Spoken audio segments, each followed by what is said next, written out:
Tampil cantik adalah impian setiap wanita. Untuk mencapainya, banyak hal yang dilakukan, mulai dari pemakaian bahan-bahan alami hingga suntik silikon. Meski menjadi pilihan yang praktis, nyata banyak suntik silikon membawa dampak buruk bahkan kematian apabila dilakukan dengan teknik yang salah alias sembarangan.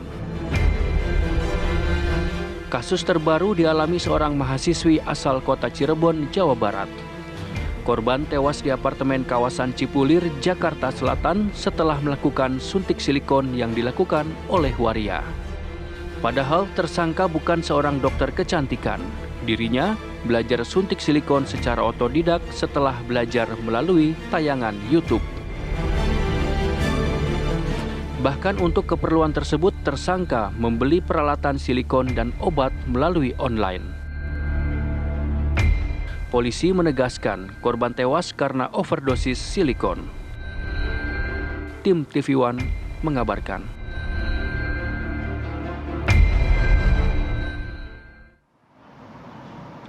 Ya, baik, nampaknya juga banyak mungkin pemirsa wanita-wanita ya yang penasaran juga ini kenapa kok bisa silikon akhirnya berujung maut. Kita akan bahas lebih detail. Hari saya nggak ada harganya loh, dibagi wanita-wanita. Pria juga kan, benar kan? Iya, ya. Rivi juga mungkin pengguna juga. Bukan ya.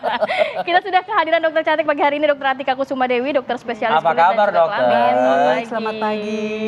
Sehat ya, Dok ya? Sehat, alhamdulillah. Kita melihat sedikit kasus yang baru terjadi begini ya, Iya. silikon yang digunakan di salah satu bagian tubuh akhirnya justru mahasiswinya meninggal dunia, Dok. Iya, betul. Ini apa yang salah sih sebenarnya? Apa yang menyuntikkan salah? Apa silikon yang digunakan salah atau gimana, Dok? Iya. Iya, jadi memang kalau dilihat dari suntik silikon, artinya kan yang digunakan adalah silikon cair.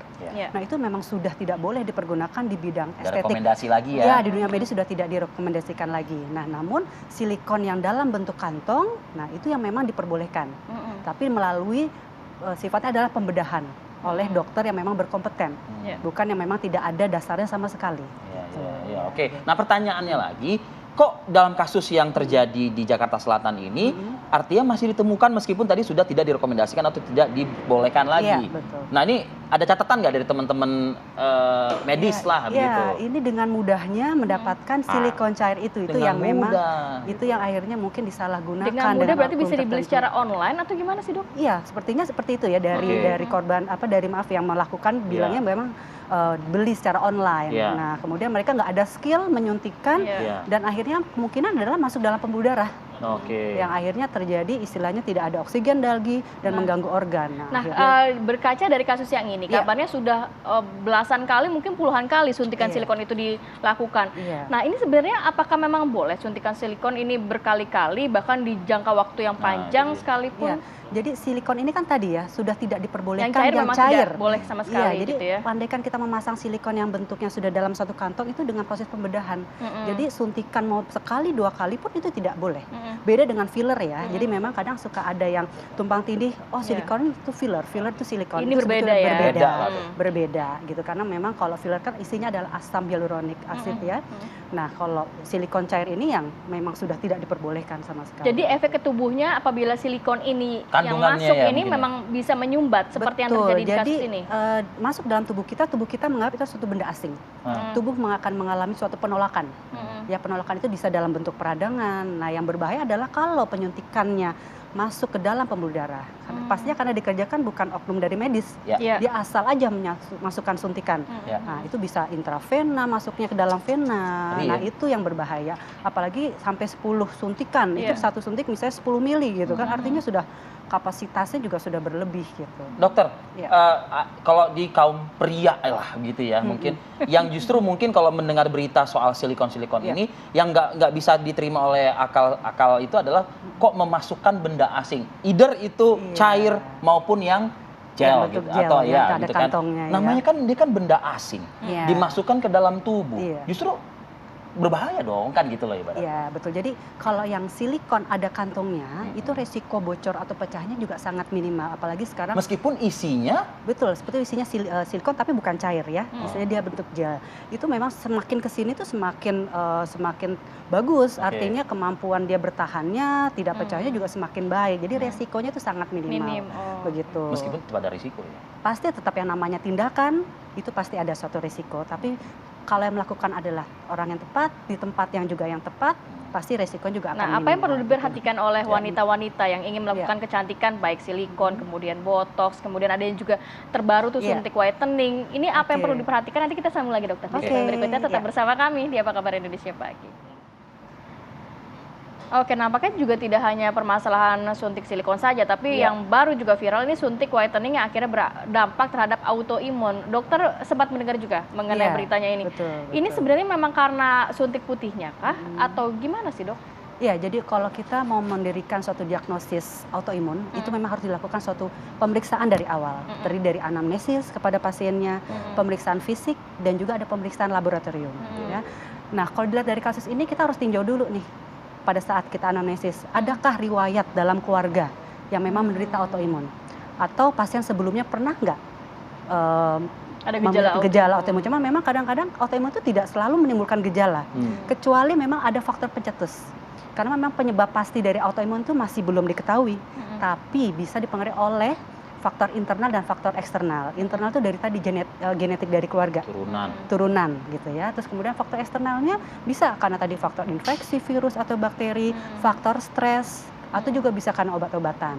Nah, itu yang saya bilang injeksi whitening bisa menyebabkan autoimun, itu harus digali lagi. Tapi whitening sudah umumkah digunakan di Indonesia, suntik whitening ini? Jadi suntik whitening sebetulnya memang masih belum ada izin dari Kemenkesnya ya untuk obat-obatannya ya. Kecuali kita menggunakan adalah vitamin C. Yang artinya dia tidak memutihkan tapi lebih mencerahkan kulit dan juga melembabkan kulit. Itu yang aman sebetulnya. Jadi kalau vitamin C kan memang sudah ada izin resminya. Tapi ya harap bersabar lah ya, mungkin mencerahkan lama-lama putih kan begitu. Betul, karena kulit itu ini instan berarti yang whitening. Iya, nah karena kulit itu kan punya tipe setiap orangnya ya.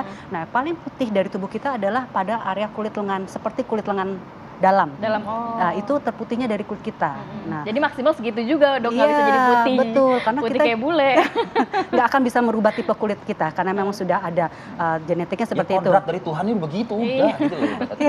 Tapi kan paling nggak tidak bisa dicerahkan. Tapi suka salah kaprahnya itu berubah kulitnya mau menjadi seperti mungkin kulit orang Korea yang memang putih. Tapi kan memang kita berbeda tipe kulitnya. Gitu. Apa yang perlu diperhatikan mungkin ya oleh masyarakat yang sebenarnya masih pengen melakukan kecantikan dengan berbagai macam tawaran-tawaran begitu, suntik putih, suntik macam-macam lah dok. Iya, jadi sebenarnya yang diperhatikan adalah tadi kandungannya apa, ya. Jadi dilihat apakah ada izinnya, ya. Kemudian kita pernah nggak ada riwayat alergi juga, itu juga harus diperhatikan juga ya. Dan memang harus dilakukan oleh dokter yang berkompeten. Ya, itu yang terpenting. Kenapa? Karena memang itu memasukkan sesuatu ke dalam langsung kan intravena, pembuluh darah. Kalau sampai ada apa-apa itu langsung sifatnya karena cepat sekali penyebarannya dalam tubuh kita. Jadi jangan di salon-salon ngasal gitu ya dok ya. Iya, pokoknya tempat yang tepat. Klinik yang tidak jelas. Betul. Dan juga yang mengerjakan adalah dokter yang berkompeten seperti itu. Nah, sekali lagi, ini kan kalau kita mengaitkan tadi dengan silikon yang ternyata cair, sebetulnya sudah tidak direkomendasikan. Nah, terus sekarang ini juga whitening yang notabene ternyata pemerintah juga belum memberikan stempelnya, gitu kan. Lagi-lagi, kebanyakan untuk masyarakat yang menggunakan menempuh jalur ini, itu adalah masyarakat yang kuat dengan money, dengan biaya gitu. Ada duitnya berarti ya. Nah, itu dia kan. Kalau dari teman-teman di Ikatan Dokter Kecantikan misalnya atau dokter spesialis kulit kelamin gitu. Apa catatan poin-poinnya? Apakah memang regulasi yang harus diperketat gitu?